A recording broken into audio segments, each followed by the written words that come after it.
کھانا ہر چیز میں خون بھر گیا. یہاں تک یہ ہوتا تھا، جو مورخین کہتے ہیں کہ اسرائیلیوں کے ہاں بھی پانی ہے، صاف ہے، قبطیوں کے ہاں پانی ہے، اور فرعونیوں کے ہاں تو اس میں خون ہے. اسرائیلیوں سے کہتے تھے ارے تم ہی ہم کو پانی پلا دو، وہ اپنے گھروں سے پانی لے کر آتے، جب ان کے گھر میں پہنچتا وہ خون بن جاتا. سمجھ میں آیا؟ تو خون کا عذاب آیا. آخر دعا کر کے درخواست کی گئی، وہ عذاب ٹلا. مختلف قسم کے یہ تھے وہ عذاب. فرمایا کہ ہم نے فلما وما نریہم من آیۃ الا ہی اکبر من اختہا، ہم نے ان کو نشانیاں اپنی بتلائیں، ہر نشانی ایک دوسرے سے بڑھ کر تھی. وَأَخَذْنَاهُمْ بِالْعَذَابِ لَعَلَّهُمْ يَرْجِعُونَ، اور ہم نے عذاب میں ان کو پکڑا تاکہ یہ لوٹ کر آئیں، رجوع کریں اپنی اس غلطیوں سے. وَقَالُوا يَا أَيُّهَا السَّاحِرُ ادْعُ لَنَا رَبَّكَ بِمَا عِندَ عِندَكَ، اور وہ کہنے لگے، یوں آ کر کہتے ہر عذاب کے وقت میں، اے ساحر، اے جادوگر. کس کو کہتے؟ حضرت موسیٰ علیہ السلام کو. اے جادوگر، ہمارے لیے اپنے رب سے دعا کر دے اس وعدے کے مطابق جو وعدہ اس نے تیرے سے کر رکھا ہے. بما عہد عندک، وہ وعدہ کیا ہے؟ نبوت. یعنی تیرے بقول تجھے جو نبوت دے کر بھیجا ہے، تو اپنے رب سے اس نبوت کے بنیاد پر تو دعا کر. اور جادوگر کہتے تھے، حالانکہ خوب جانتے تھے کہ بھلا یہ جادو ہے. بھئی جادو جو ہوتا ہے، جادو اور معجزے کی حقیقت میں دو لحاظ سے بڑا فرق ہے. ایک تو یہ کہ جادو اسباب سے جڑا ہوا ہوتا ہے، معجزہ اسباب سے جڑا ہوا نہیں ہوتا. معجزہ براہ راست اللہ سبحانہ و تعالیٰ کا فعل ہوتا ہے، جو نبی کے ہاتھ سے اس کا ظہور ہوتا ہے. اور جادو جو ہے وہ جادوگر کا ایک اثر ہے. ایک تو یہ، چنانچہ جب نبی چاہے معجزہ دکھلائے یہ نہیں ہو سکتا، اور جادوگر جب جادو دکھلانا چاہے وہ دکھلا سکتا ہے. اس لیے کہ اسباب میں مثال کے طور پر بھائی جب آپ روٹی پکانا چاہیں پکا سکتے ہیں، اس واسطے کہ روٹی آسمان سے بنائی نہیں آتی، بلکہ یہ کہ آپ آٹا لائیں، پانی ڈالیں، آٹا گوندیں، آگ جلائیں، توا رکھیں، روٹی پکانا چاہیں پک جائے گی. سمجھ آئی؟ جو چیزیں اسباب سے جڑی ہوئی ہیں، جب اسباب مہیا کر لیں گے وہ چیز وجود میں آ جائے گی. اور جو چیز اسباب سے جڑی ہوئی نہ ہو، ظاہر ہے کہ وہ اختیار میں نہیں ہوتی. تو معجزہ جو ہے وہ کسی کے اختیار میں نہیں، وہ اللہ کے اختیار کی چیز ہے. جادو اسباب سے جڑی ہوئی ہے، لہذا جادوگر کے اختیار میں ہوتی. ایک تو یہ فرق ہوتا ہے. دوسرا فرق کیا ہے؟ دوسرا فرق یہ ہے کہ جادو حقیقتوں کو نہیں بدلتا، بلکہ جن پر جادو ہوتا ہے ان کی نظر میں ایک چیز جو ہے اس کی شکل بدل جاتی، حقیقت نہیں بدلتی. چنانچہ ایک خاص دائرے میں جب جادو کیا جاتا ہے تو اسی دائرے میں رہنے والے جو ہیں اس چیز کو کسی اور شکل میں سمجھتے ہیں، اور جب وہ لوگ اس دائرے سے باہر نکل جائیں جتنے دائرے میں جادو کیا گیا تو پھر ان کو وہ چیز اصل حقیقت کی نظر آنے لگتی. اسی واسطے ان جادوگروں کا جو مقابلے میں آئے تھے موسیٰ علیہ السلام کے، سانپ بن گئے. قرآن حکیم نے وہاں اس کے لیے لفظ استعمال کیا ہے یخیل الیہ من سحرہم انہا تسعی، ان کی خیال بندی کر دی گئی تھی جادو کے ذریعے سے کہ جیسے یہ دوڑ رہے ہیں. معلوم ہوا حقیقت نہیں تھی وہ، بلکہ ان کا خیال ایسا قائم کر دیا گیا تھا. حقیقت میں تو وہ لکڑی ہی تھی اور رسیاں ہی تھی. سمجھ آئی نہیں بات؟ لیکن معجزے میں کیا ہوتا ہے؟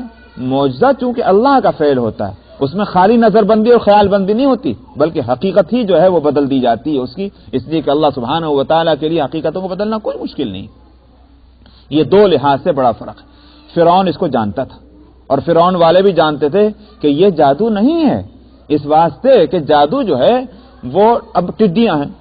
چلیے صاحب دیکھنے میں ہو سکتا ہے ٹڈیاں چلی آ رہی ہیں مگر حقیقتاً ٹڈیاں نہ ہو. مگر یہ تو نہیں ہو سکتا کہ غلہ کا غلہ سارا صاف ہو جائے، کھیتی ختم ہو گئے. بھئی یہ دیکھنے کا تو فرق نہیں ہے، یہ تو حقیقتاً ایسا ہو رہا ہے.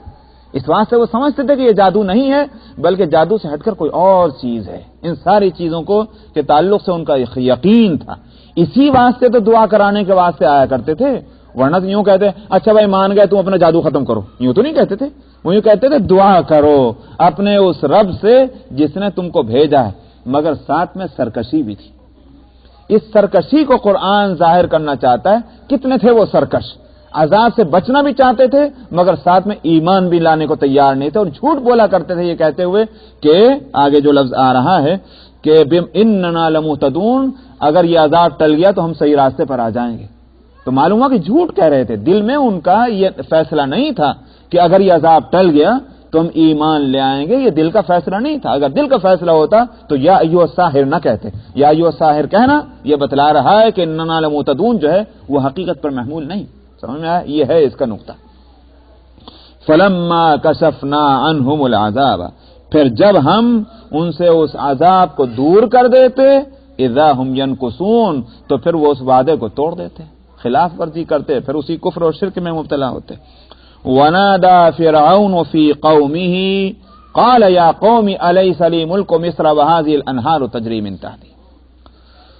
فرعون ان سارے تماشوں کو جب دیکھتا اور لوگ بھی دیکھتے تو آخر موسیٰ علیہ السلام کی حقانیت ان معجزات کے ذریعے سے کچھ نہ کچھ ظاہر و اثر کر رہی تھی، نہیں کرتی. ناممکن ہے کہ اتنے تسلسل کے ساتھ واقعات ہو رہے ہوں اور اس کا کوئی اثر نہ ہو، تو لوگوں پر اس کا اثر ہوتا تھا. فرعون بڑا چالاک تھا. فرعون دیکھ رہا تھا کہ بھئی یہ تو میری بادشاہتی خطرے میں پڑ رہی ہے.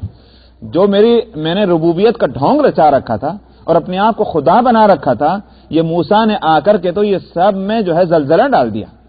فرعون نے چال چلی اور فرعون نے کہا، بلایا سب کو اور بلا کر اپنی قوم سے کہا، ندا کا مطلب آواز دینا، اعلان کرنا.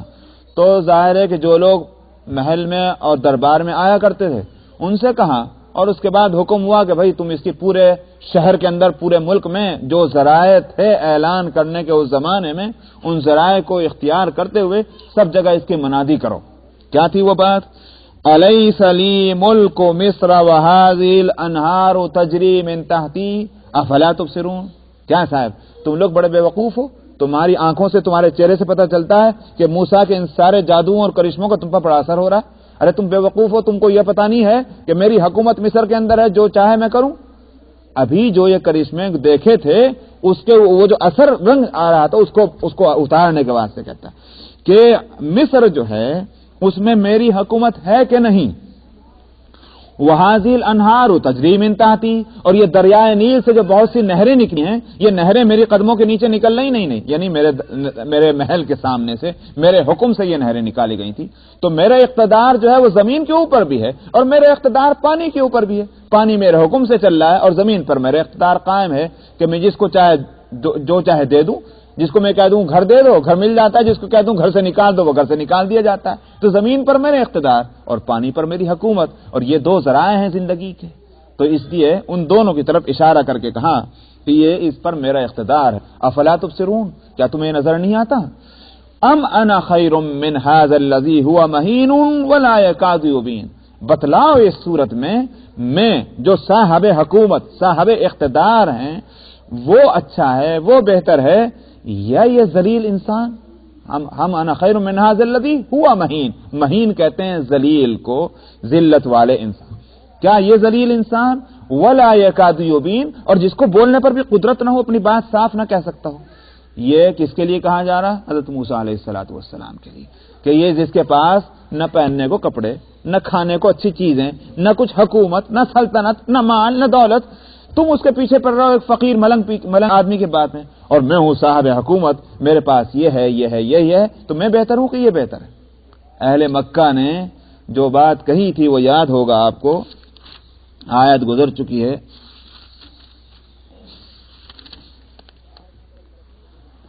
آیت نمبر 31 کو ذہن میں رکھیے گا. وَقَالُوا لَوْلَا نُزِّلَ هَذَا الْقُرْآنُ عَلَى رَجُلٍ مِّنَ الْقَرْيَتَيْنِ عَظِيمٍ. یہ اہل مکہ یوں کہتے ہیں کہ یہ قرآن کو اگر اللہ کی طرف سے اترنا ہی تھا تو یہ مکے اور طائف کے سرداروں میں سے دو سرداروں پہ کیوں نہ اترا؟ اس غریب مسکین پہ کہیں کو اترا؟ یہی نبی بنانے کو رہ گیا تھا. یہ تھی وہ بات اہل مکہ کی. تو اس لیے واقعہ نقل کیا گیا کہ تم سے پہلے بھی ایک طاقت کے نشے میں چور تھا، وہ بھی موسیٰ کو نظر میں نہیں لاتا تھا، اس لیے کہ موسیٰ جو ہیں ان کے پاس مال نہیں تھا، محل نہیں تھا. سمجھ میں آیا؟ اور اس فرعون کو ہم نے ساری چیزیں دے رکھی تھی، تو انہوں نے سارے کمالات کو منحصر سمجھا ہوا تھا. یوں سمجھے منحصر کیا مطلب ہوتا ہے؟ سارے کمالات کو اس نے موقوف سمجھا تھا اس بات پر کہ جس کے پاس مال ہو، دولت ہو، گھر ہو، بار ہو، وہی با کمال ہے، اور جس کے پاس یہ نہ ہو بے کمال ہے. اس نے بھی یہی سمجھا تھا. اس بات کو بتلایا جا رہا ہے. ولا یکاد یبین، اس کے معنی یہی ہیں کہ جو اس کے بعد مفسرین نے ولا یکاد یبین کے کہ معنی یہ بتلایا کہ موسیٰ علیہ السلام کی زبان میں ایک لکنت تھی، اور اس لکنت کی وجہ سے الفاظ صاف نہیں نکلا کرتے تھے، بعض حضرات کہتے ہیں۔ اور وہ لکنت کب سے تھی؟ جب بچپن میں فرعون کے ہاں ان کی پرورش ہو رہی تھی، بچے تھے، تو کوئی ایسی بات ہوئی تھی کہ جس کی وجہ سے انہوں نے آگ کا انگارہ اٹھا کر منہ میں رکھا، زبان جل گئی، تب سے وہ لکنت تھی حضرت موسیٰ علیہ السلام۔ مفسرین بعد یہ بات کہتے ہیں، بعد دوسرے حضرات کہتے ہیں کہ لکنت تھی، مگر انہوں نے تو دعا کی تھی اللہ سبحانہ و تعالی سے، رب اشرح لی صدری ویسر لی امری واحلل عقدۃ من لسانی یفقهوا قولی، خداوندا میرا سینہ کھول دیجئے، اتنا بڑا بھاری بوجھ آپ مجھے دے رہے ہیں نبوت کا، فرعون کے یہاں جا کر کے اس کو دعوت دین دینے کا، تو بڑا بھاری کام ہے یہ، اس لیے میرا سینہ کھول دیجئے جس سے میرے اندر حوصلہ پیدا ہو جائے ہر مصیبت اور ہر آفت کا مقابلہ کرنے کے لیے۔ ایک تو یہ بات ہے، اور رب اشرح لی صدری ویسر لی امری، کام بڑا بھاری ہے، آپ اس کو مشکل بھی کر سکتے ہیں، آسان بھی کر سکتے ہیں، تو کام کو بھی ذرا آسان کر دیجئے، اور واحلل عقدۃ من لسانی یفقهوا قولی، میرے زبان کے اندر ایک گرہ پڑی ہے، اس کو کھول دیجئے تاکہ لوگ میری بات کو سمجھیں۔ اس کے بعد وجعل لی وزیرا من اہلی، اور میرے خاندان میں سے ایک وزیر، ایک نائب میرے ساتھ بنا دیجئے جو میرے لیے مددگار ہو، میرا بھائی ہارون ہے، اس سے میری مدد ہو جائے گی اگر آپ اس کو میرا نائب بنا دیں۔ تو وہ مفسرین کہتے ہیں اللہ سبحانہ و تعالی نے ہارون کو حضرت موسیٰ علیہ السلام کا مددگار بنا دیا، وزیر بنا دیا، دعا قبول ہو گئی، شرح صدر بھی عطا ہو گیا، یہ بھی دعا قبول ہو گئی۔ تو پھر ہم کیسے مانیں کہ وہ جو زبان کے اندر جو عذر تھا وہ عذر باقی رہ گیا ہو، وہ ختم نہ ہو؟ جب دعائیں کی، ساری دعائیں قبول ہو گئیں، تو اس لیے وہ جو گرہ پڑی ہوئی تھی زبان کی وہ ختم ہو چکی تھی۔ پھر لا یکاد یبین کے معنی کیا ہے؟ معنی یہ ہیں کہ فرعون یہ بتانا چاہتا تھا، یہ پتہ نہیں کہاں کی اینگی بینگی باتیں کرتا ہے، مجھے تو اس سے اطمینان ہوتا نہیں، کبھی کہتا ہے کہ اللہ ایک ہے، کبھی کہتا ہے اسی کی عبادت کرو، یہ تھا ولا یکاد یبین، یعنی کچھ ایسی باتیں کہتا ہے جو میرے سمجھ میں نہیں آتی، یہ کہاں کی باتیں کرتا ہے، آسمان کی یا زمین کی؟ ولا یکاد یبین کے معنی کہ نہ کوئی معقول بات کہتا ہے اور نہ اس کے پاس مال و دولت ہے، ایک ایسے ذلیل اور فقیر ملنگ انسان کی بات تم میرے مقابلے میں کیسے ماننے چلے ہو؟ یہ تھی فلولا القی علیہ اسورۃ من ذہب او جاء معه الملائکۃ مقترنین، اگر یہ کوئی نبی تھا اور نبی ہو سکتا ہے یہ، تو اس کو چاہیے تھا کہ اس کے پاس سونے کے کنگن ہوتے اور اس کے ساتھ فرشتوں کی ایک جماعت ہوتی جو اس کے ساتھ ساتھ چلتی۔ کیوں؟ اس لیے کہ اس زمانے میں دستور یہی ہوتا تھا کہ جب کہیں کسی بادشاہ کا کوئی سفیر، کوئی ایمبیسیڈر، کوئی ایلچی کہیں جایا کرتا تھا کسی دوسرے ملک میں، تو اس کے سونے کے کڑے پہنائے جایا کرتے تھے یا بازو بند اس کے سونے کے پہنائے جاتے تھے، کوئی خاص قسم کا لباس حلہ خلط اس کو پہنایا جاتا تھا سرکاری، جس سے معلوم ہوتا کہ ہاں بھائی یہ اس عہدے کا انسان ہے۔ سمجھ میں آیا؟ عہدے اس زمانے میں عہدے داروں کے ان کے عہدوں کے مناسب ان کی خلطیں ہوا کرتی تھی، آج تو وہ دستور نہیں، ہر ایک کوٹ پینٹ پہن کے چل دو، لیکن اس زمانے میں جو تھا وہ عہدوں کے مناسب جو خلط ہوتے تھے، تو سونے کے کنگن پہنائے جاتے تھے سفیروں کو، جس سے سمجھا جائے کہ سرکاری حیثیت کا آدمی ہے ایک، اور دوسرے یہ کہ ان کے ساتھ ایک یوں کہیے کہ ملٹری کا ایک دستہ بھی رکھا کرتے تھے، صاحب یہ ان کے ہٹو بچو کرنے والے ہوں جس سے معلوم ہو کہ ہاں طاقت اور قوت کی نمائندگی کرنے والے۔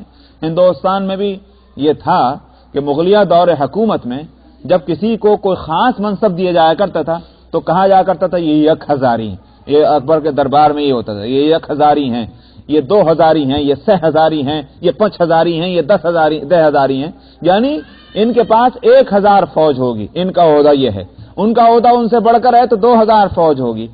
تو فوج اور خلط سے کسی کا عہدہ سمجھا جایا کرتا تھا۔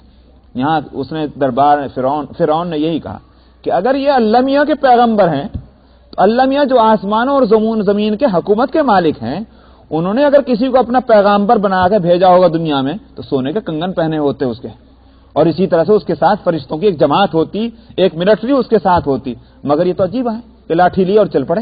سمجھ میں آیا؟ تو یہ کیسے پیغمبر ہیں اللہ میاں کے؟ یہ بات اس کے سمجھ میں نہیں آ رہی تھی، سمجھ میں آئی یا یوں کہیے سمجھ میں آ رہی ہو تو مگر اس طرح وہ سمجھانا چاہ رہا تھا تاکہ موسیٰ علیہ السلام کے معجزات اور ان کی تقریر اور دل پذیر کے جو اثرات قوم پر پڑ رہے تھے وہ اثرات اس طرح سے زائل ہو جائیں، اور سنانا مکے والوں کو ہے کہ تم بھی آج اسی نشے میں چور ہو. لیکن دیکھ لو کہ فرعون کا معاملہ کیا تھا اور کیا اس کا انجام ہوا. اس لیے فرماتے فاستخف قومه فاطاعوه، فرعون نے اپنی قوم کو بڑا ہلکا سمجھا، بہت ہلکا قرار دے دیا. چنانچہ ہوا بھی یہی، لوگوں نے اس کی ساری تقریر سن کے انہی کی اطاعت کر لی. یہ استخف قومه کے معنی جو ہیں، استخف میں نے کہا ہلکا سمجھنا. بعض مفسرین نے ترجمہ اس کا کیا ہے فرعون نے قابو پا لیا، اپنی زور بیان سے سب پر اپنا کنٹرول کر لیا. آخر یہ ہوا کہ لوگوں نے اسی کی بات مانی، اس پر ایمان لے آئے. دوسرے حضرات نے ٹھیک لفظی ترجمہ کیا ہے، اور وہ یہ کہ فرعون نے ان کو بڑا ہلکا سمجھا رکھا تھا بے حقیقت. کیا مطلب ہے اس کا؟ اس کا مطلب یہ ہے کہ جب کوئی شخص اپنی لیڈر بن کر اور اپنی قوم میں غلط باتیں پھیلانا چاہتا ہے تو اس کے معنی کیا ہوتے ہیں؟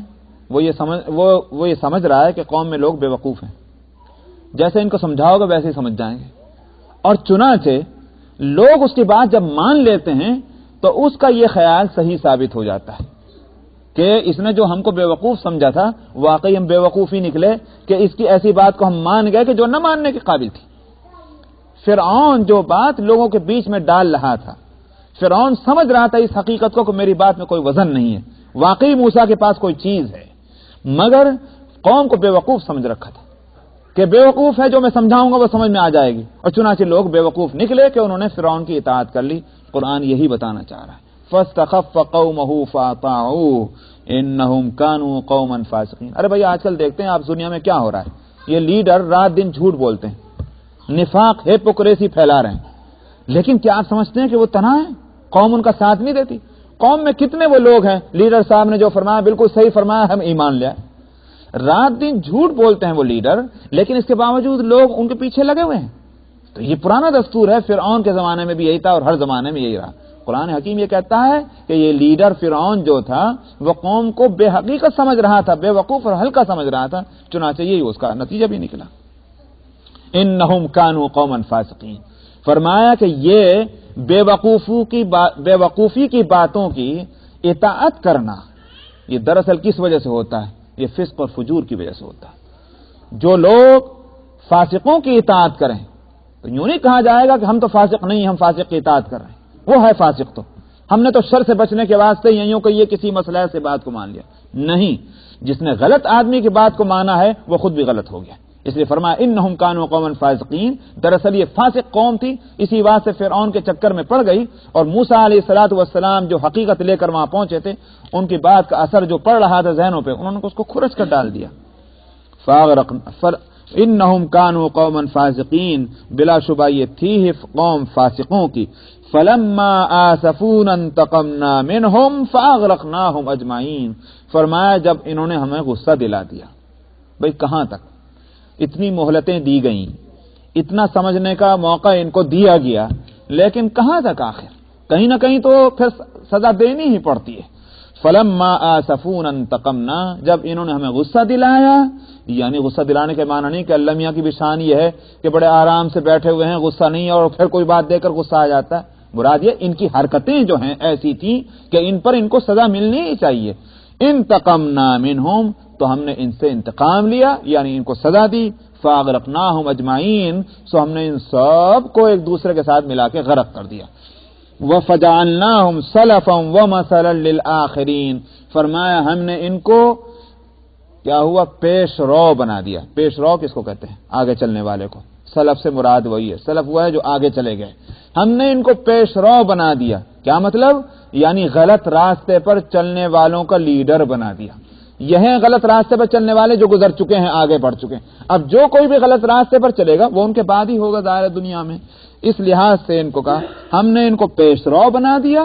وَمَثَلًا لِلْآخِرِينَ. اور بعد میں آنے والوں کے لیے ان کو سامان عبرت بنا دیا. یعنی غلط لوگوں کے واسطے تو پیش رو لیڈر، اور جو صحیح راستے پر چلنے والے ہیں ان کے لیے عبرت. جو صحیح راستے پر چلنا چاہتے ہیں وہ کہیں گے ہاں بھائی اب غلط راستے پر ہم نہیں چلتے، اس لیے کہ فرعون غلط راستے پر چلا، اس کا کیا اثر ہوا. تو اسی بات کو بتلانے کے واسطے کہ حضرت موسیٰ علیہ السلام کو فرعون نے ذلیل سمجھا،